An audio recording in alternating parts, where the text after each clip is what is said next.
watching us online. We look forward to having you each week studying with us.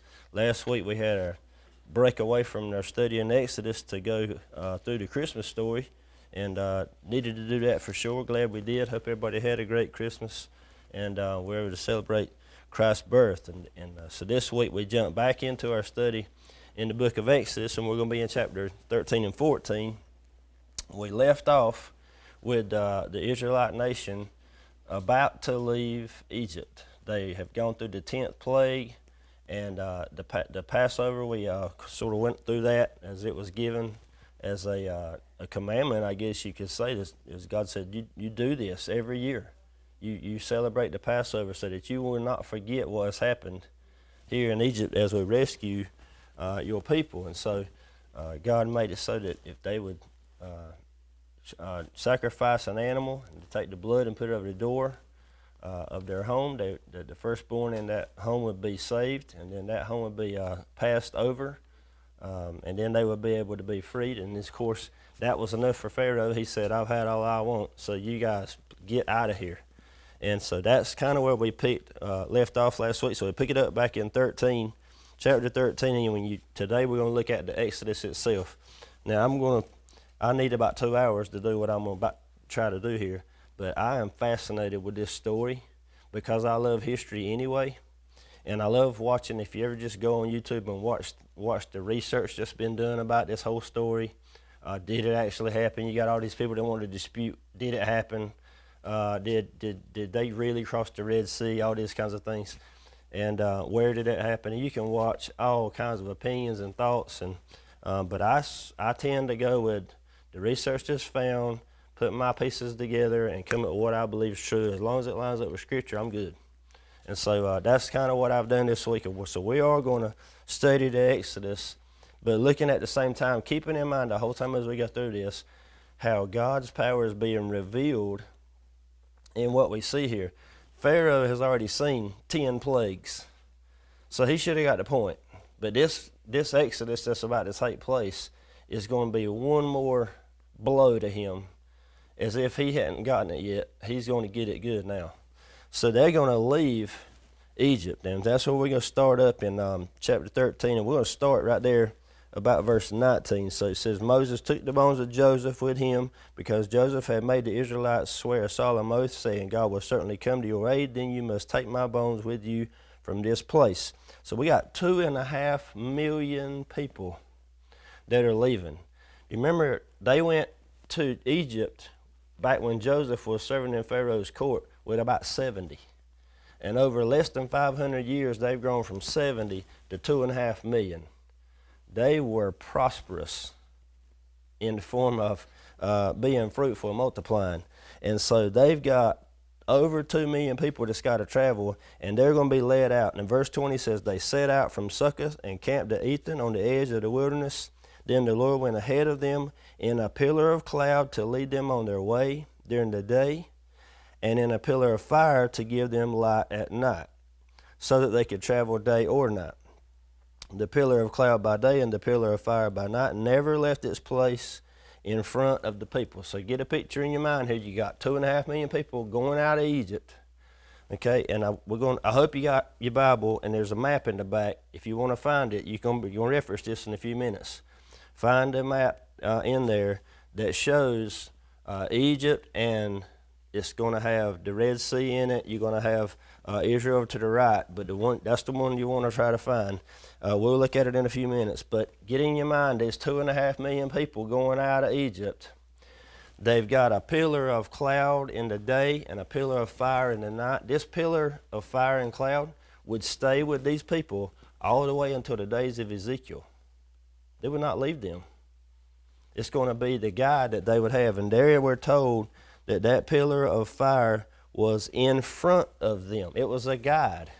In a sneaky way, God was leading these people through out of Egypt and out into the wilderness. And if you look at the landscape there's nothing. It's just flat land. It's not forests and trees. You leave Egypt, it's just flat, brown land, dirt. And then when you go to east, and I'm trying to get in the head a little bit, but anyway, just to get our mind wrapped around this, and I don't have the map, so look at yours if you got one. But when you leave Egypt, you go east, is the way they've been told to go. They're heading toward what is going to be the promised land. There's a picture in your Bible of that map, and you should see the Red Sea, and you should see what looks like a V, okay? The left side of that V is the Gulf of Suez, and the right side of that V is the Gulf of Aqaba. Aqaba is what it's called. The Gulf of Suez is only a few feet deep. The Gulf of Aqaba is as much as 5,000 feet deep. Okay, the Gulf of Suez, it goes straight up and it goes towards the Mediterranean Sea. That is the border of Egypt in this day and time. So when it says he led them out of Egypt, they're crossing that Gulf of Suez to the Mediterranean Sea borderline. All right, and so he tells them to take them and go traveling out of Egypt. That's the way they go east. Now in 14 verse 1, then the Lord spoke to Moses and tell the Israelites to turn back and camp in front of Pi-hahiroth between Migdol and the sea, and you must camp in front of Baal-Zephon, facing it by the sea. Okay, so stop. Now you probably got little lines drawn all over that map if you found it that shows them wandering around in the wilderness. If they had gone east and northeast from there, they would have been headed straight for the Philistine nation. War. The Philistines killed anybody that came upon them. Here they were slaves for 400 years. You got 2.5 million people, men, women, and children, and all their animals and belongings, what little bit they had. They're not a military. They've been slaves. They're not prepared to fight. So God instead tells them to go southeast. That's probably why you've got a little red line or blue line, whatever color it is, to show the journey that they made, and they go south and everything. And then they're not headed northeast. God was protecting them from facing that Philistine army. He was also had another plan in mind. So they go out and he tells them these names, the Pi-hahiroth, between the Migdol and the Baal-Zephon. Those are things that probably not on the map you have. And truly, I don't think that they really know where exactly some of these little sections are. And so it's easy for us to try to start disputing, where did this actually happen? Where did this actually happen? Well, this is where I'm going to wander off the lesson slightly just to show what I've studied and found this week. And I've listened to stuff before because I think it's awesome. But there was a man named Ron White that in the 1980s spent a few years over there trying to figure out where this might have happened. You've probably seen the pictures online of the chariot wheels that they found in the water. Have y'all seen that before? Okay. This is the same guy. He's the one that found all that stuff. That Gulf of Suez had none of those artifacts. That Gulf of Aqaba did have those artifacts. So the right side of that Gulf of that V is where those artifacts have been found. If you travel and wander around over there, that's the wilderness. And wilderness to me is woods getting lost in the forest. Different wilderness. We're talking about mountain ranges, big mountain ranges. That's wilderness. There's nothing there. There's no water. You're just wandering around. But there is a section where God tells them to turn back. So let's read 14 again, or verse 2. Tell the Israelites to turn back and camp in front of this Pi-hahiroth. Okay, when they were told to turn back, they were appearing to the Egyptian armies because the Egyptians had outposts outside of Egypt, outside of their borders, watching for other enemies that might come upon them. They see them, they're just wandering around out there. They're told to turn back and camp in front of this place. Between this Migdol and the sea, you must camp in front of Bethlehem, facing it by the sea. Now there's a spot, when you wander up that east coast part, there's mountain range after mountain range. But there's a section in there called the Wadi Wati, and it is almost like a carved path. It's a couple of 100 feet wide. That's what it looks like when you see it on video. It does get narrower, but it's the only way to get to this spot of the sea called where the Pi-hahiroth and the Migdol and the sea. So when you come out of that little channel of path, you know, it opens up to this big section of beach. and I think it's called the, see if I can say it, the Nuebi Beach.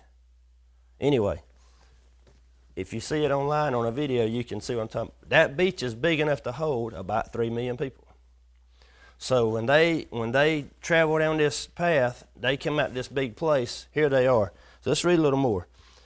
Verse 3, Pharaoh will say of the Israelites, they are wandering around the land in confusion. The wilderness has boxed them in.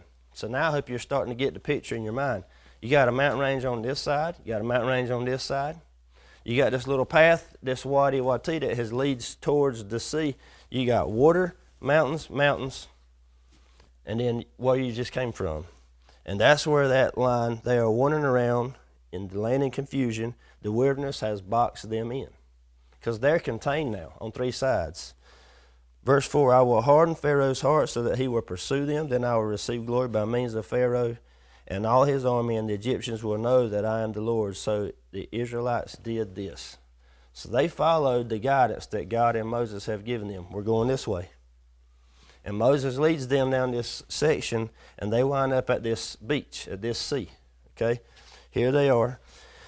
In verse 5, this is the Egyptian pursuit. When the king of Egypt was told that the people had fled, Pharaoh and his officials changed their minds about the people and said, what have we done? We have released the Israel from serving us. So he got his chariot ready and took his troops with him. He took 600 of the best chariots and all the rest of the chariots of Egypt with officers in each one. So what happens is Pharaoh hears that they're wandering around in the wilderness, and he's thinking, what have I done? I have let them go. They don't, all of a sudden, all of my slave labor is out of here. I'm crazy to let these people go. And so he mounts up and says, let's go get them. He takes 600 of his best of the best in his military and goes after them. A chariot would hold 2 to 3 people. One video I was watching said they usually would have a driver and two soldiers ready to fight. So they go with 600, best estimates between chariots and horseback, up to 50,000 fighters. Okay, coming after 2.5 million men, women, and children. So they take off after them, and it says in verse 8, the Lord hardened the heart of Pharaoh, king of Egypt, and he pursued the Israelites who were going out defiantly. The Egyptians, all Pharaoh's horses and chariots, his horsemen and his army chased after them and caught up with them as they camped by the sea beside Pi-hahiroth in front of Baal-Zephon. So when they get to this seashore, they're facing Arabia, straight across. They're facing Arabia, Saudi Arabia. Okay, so they're facing Arabia. And here they are boxed in. Why would God lead them to this place in this way so that they can get trapped? That's the question that I'm asking as you read right here. Why didn't he lead them around the other way? Oh, you had to go a little bit north and go around this Gulf of Aqaba, sorry, I misspoke, and not have to do this. Just go the easy way. Remember, the Philistine nation's up there. Can't do that. Also, by coming this way, God's going to put them all in a situation where he's about to show everybody just how powerful he is. And sometimes when I read about this part, I think to myself, maybe this is why God puts us through tough situations, so he can show us just how strong he really is. You say sometimes, I'm in this tough spot. Why is God letting me go through this hard situation? Why am I having to face the devil again? And it's so that he can show both me and Satan that he's still stronger than both of us, that he's still powerful enough to deliver us, that he's still powerful enough to keep Satan away from us. All of those things, they're lesson teachers too. I mean, as parents, we do the same things with our kids. Have you not somewhere in guiding your kids said, I'm going to let them go through that tough situation, because that's the only way they're going to grow and get stronger through it. And that's kind of what's happening here. Remember, this pillar of fire is guiding them by night and by day. So they didn't just go a few miles. They're wandering around and wandering around. So it almost couldn't be, as far as position, that other Gulf of Suez we talked about. After all, the water is very shallow, and we know the rest of this story, Pharaoh's army is going to drown.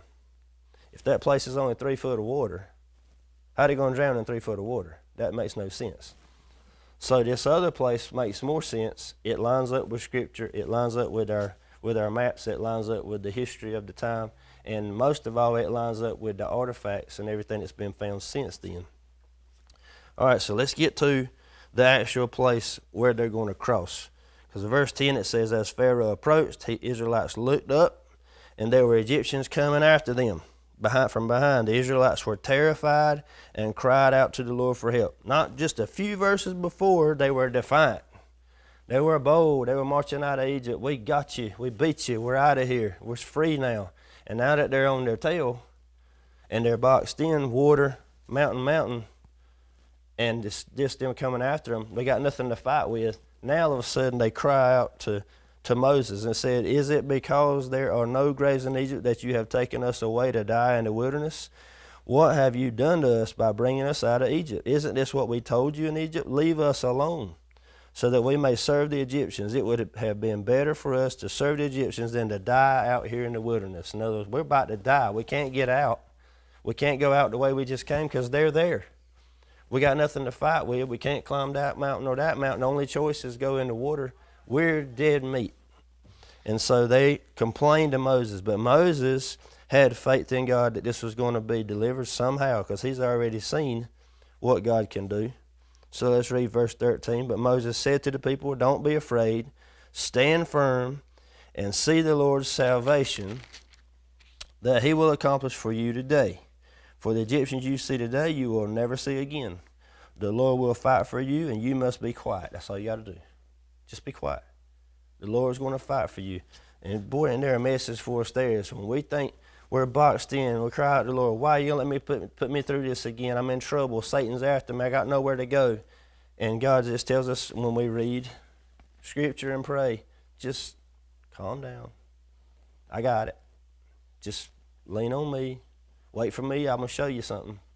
And it always happens. He always is ready to deliver us. And we don't know how it's going to happen. They didn't either. They're right to be terrified. I would be too. Okay, verse 15. The Lord said to Moses, why are you crying out to me? Tell the Israelites to break camp. As for you, lift up your staff, stretch out your hand over the sea, and divide it so that the Israelites can go through the sea on dry ground. As for me, I'm going to harden the hearts of the Egyptians so that they will go in after them, and I will receive glory by means of Pharaoh, all his army, and his chariots and horsemen. So God says, watch this, and I'm about to be glorified through the whole thing. You're going to walk across on dry ground. They're coming in after you, and I'm going to wipe them out. And you're all going to see it. The Egyptians will know that I am the Lord when I receive glory through Pharaoh, his chariots, and his horsemen. Then the angel of God, who was going in front of the Israelite forces, when we say an angel of God, this is a manifestation of God in this pillar of fire and cloud. Okay? So it's in front. It says here, the pillar of cloud moved from in front of them and instead got behind them, stood behind them. It came between the Egyptian and the Israelite forces, and there was a cloud and darkness. It lit up the night, and neither group came near the other all night long. So now if you've watched 10 Commandments and Charlton Heston and all that stuff, you've seen the big picture, and they've got the horsemen back there ready to come after them, and you got the pillar of fire that's there. So just kind of get that in your mind if you want. That's pretty close, I guess. But the point is, the angel of God moved from in front of them, guiding them, and instead became a barrier between the Israelites and the Egyptians. He was now protection. He's been a guide, and now he's a protector. Well, that's the same thing it is with us. Watch a criminal try to come after one of your family members. What do you not do? Get in between them. And you protect your kids. This is what happens here. God says, I'm getting in front of this, and you're not going to mess with these people. And he moves from being a guide to going around behind them and being a protection. He's a barrier between them and the Egyptian forces. Okay? And it says it was cloud and darkness. It lit up the night as well. And neither one could see each other all night long. A whole night. Then Moses stretched out his hand over the sea. The Lord drove the sea back with a powerful east wind all that night and turned the sea into dry land. So the waters were divided, And the Israelites went through the sea on dry ground with the waters like a wall unto them on their right and their left. Okay, so this tells us that this all happened in one night. Now, get back to my facts and figures here for a minute. In this section of this Gulf of Abaka, I keep saying it wrong, it's as much as 5,000 feet deep from where it comes out of the Red Sea and goes all the way up to its tip. There's a section in the middle of that thing that's about 8 miles wide that is not 5,000 feet deep. It's about 2,000 feet deep at most. It also is shaped a lot like this. And one of the researchers I was listening to said that the grade on that thing is better than meets code for handicapped wheelchairs in the United States. It's, you know how you can't have too much slope? It's got to have 1 foot for every 10 feet. That's the grade on this thing. It went from seashore down low, 2,000 feet or so, and a steady climb back up. And it is just like a smooth working path there, okay? On both sides of it is mountainous ranges that are all up and down like crazy, but they're 5,000 feet down in the water. This section is 2,000 feet. This section is where all these artifacts are being found. Axles, chariot wheels, horse hooves, human bones, horse bones, all those things. Footprints. I'm going to get to that in a minute. That's right. All that's being found in this area. And it all fits with our story here. It fits with the artifacts. It fits with the time. Why is this not in Egyptian history? That's what I kept asking myself. Well, the Egyptians were known for one thing, bragging. And anything that made the Pharaoh look bad, you erase it. You erase it from history. It never gets written down. It's never remembered again. They did not report failures at all.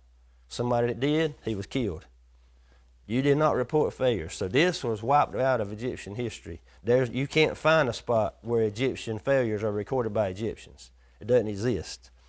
So here they are, and they've been told to cross. And where was I at? Verse 21. We read all about how they went down. Okay, and the wall on the left and right. Now, 23. The Egyptians set out in pursuit, all Pharaoh's horses, his chariots, and his horsemen, and went into the sea after them. So during the morning watch, the Lord looked down at the Egyptian forces from the pillar of fire and cloud, and threw the Egyptian forces into confusion. He caused their chariot wheels to swerve. He made them drive with difficulty. And look what they did. Let's get away from Israel, the Egyptians said, because the Lord is fighting for them against Israel, against Egypt. So even the soldiers are going, what's happening here? The chariots will not go straight. The wheels are falling off. The horses are acting crazy. The things won't steer left and right like they want them to. Everything's going nuts while they're in that area where there's no water right now. You say, well, how did all those people get through there? 2.5 million people going through in one night?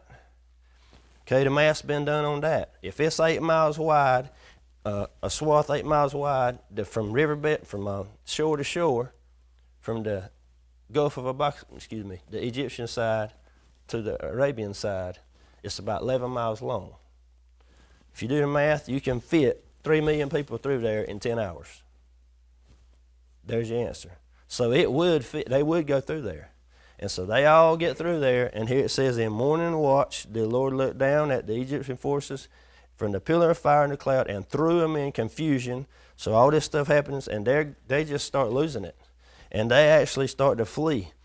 So the Lord said to Moses, now stretch out your hand over the sea, so that the water may come back on the Egyptians, on their chariots and the horsemen. So Moses stretched out his hand over the sea, and at daybreak the sea returned to its normal depth.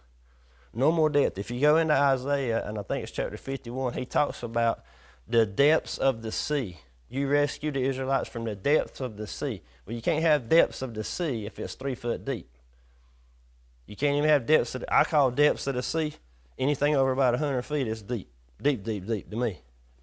So if you got in the ocean right now and take a depth finder, it won't be 15 feet like a White Lake or something. It's going to be hundreds and thousands of feet the farther you get out. So the depths of the sea. All right, and then the water came back and covered the chariots and the horsemen. I'm at 28 now. plus the entire army of Pharaoh that had gone after them into the sea. So everybody was in there. And then it says, not even one of them survived. So just a few things I've noticed in going through some of this. That path, that Wadi Wati I was telling you about, that cuts between that mountain range and what's the wilderness, that was the only route to get to that place in the sea, on that seashore. You could not get to it from any other area. You had to go through that path to get to that spot on that beach. There was mountain ranges on both sides everywhere else. And what's the only way we can find our salvation? The one path is through Jesus. And then when you see here, as Satan has tried to take them out through Pharaoh, that's what he does with us. Just because God is rescuing us and leading us, that doesn't mean Satan's going to just leave us alone. He's going to just pester us forever. But God has said, one day, I'm going to wipe him out completely. And here you read, it says, not one of Pharaoh's army was left. They all perished. None of them survived. But the Israelites had walked through the sea on dry ground, with the waters like a wall to them on their right and their left.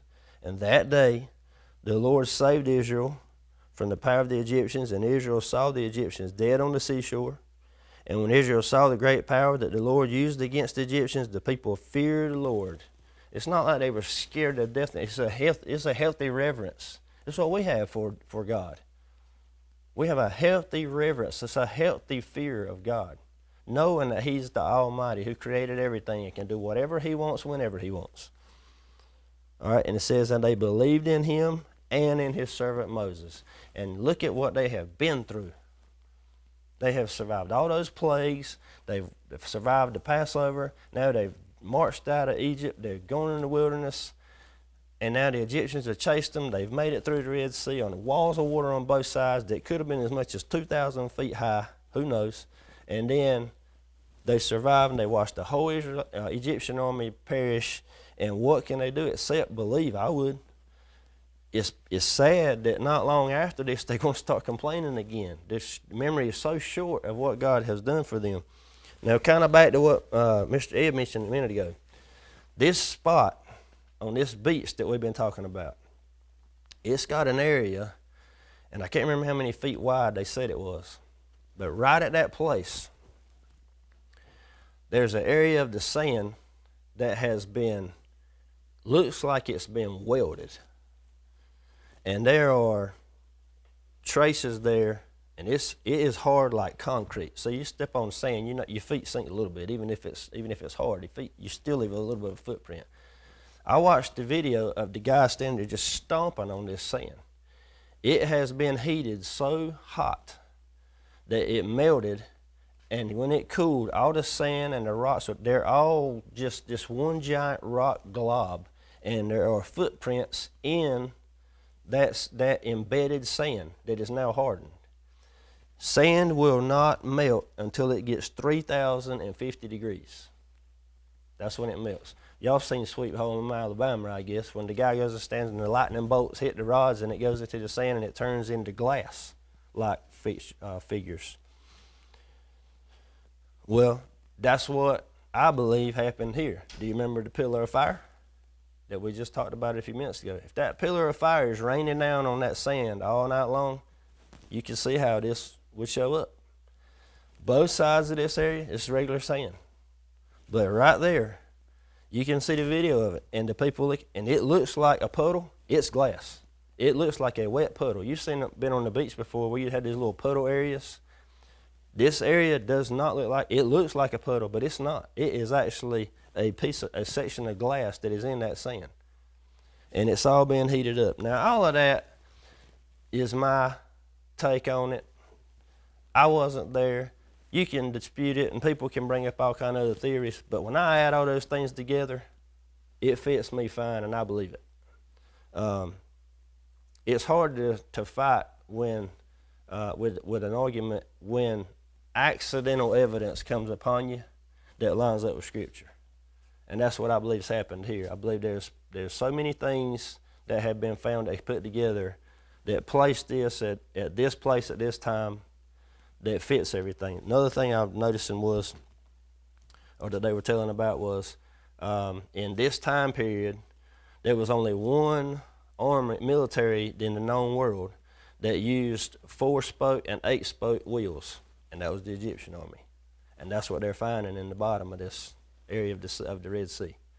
They cannot remove them from the water because they're gold plated, but if they take them out of the water, the wood it deteriorates just like that, so they don't touch them. If they pick it up, it'll fall apart. It's covered with coral now. Coral will not grow on sand. Coral has to have something to grow on, a rock or a hard substance. Nowhere else in the Red Sea is there any coral except for that section. So go watch the video on your own and look it up on YouTube. His name is Ron Wyatt, and you can look at all those things and see for yourself. But back to the nuts and bolts of our lesson is look at what God did through this story. He has proven to the Israelite nation and to Pharaoh himself just how powerful he was, that he made up his mind he was going to rescue these people. Nobody was going to defeat them.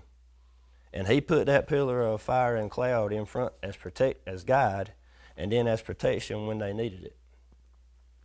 And so from here forward, the Israelites have got decisions to make. Are they going to stick with God or not? They've got all the proof they need, and they've got a leader to show them, Moses. So anybody have any questions or comments or other things you know about that I haven't said? It is an interesting thing to study.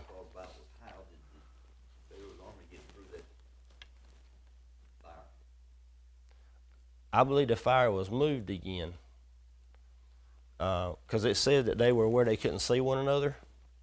But it says that then Pharaoh's army was allowed to go in, and it doesn't tell us that the fire moved, but I believe that the fire moved because the fire was guide too. So I think as the people got into the Red Sea, the Gulf of Aqaba there, that fire was moved as a guide again, and now they were allowed to see because God wanted Pharaoh's army to draw into that water. He wanted them there. Yeah, moved it and said, "Okay, go get them." Knock yourself out. He was using it as bait. So it is. I watched it for like 2 or 3 hours. It was so interesting. So, all right. Anybody else? Let's have prayer, Mr. Ed, pray for us. Go ahead. Father God, we thank you so much for this lesson we just experienced this morning. Thank you for Shane preparing it for us so we can better understand it. Lord, it is interesting how you put everything in place to save the Israelites, and how you put everything in place to save us too. Lord, we're just so grateful for all your goodness and your mercy. We don't deserve anything, Lord. We're so grateful for everything.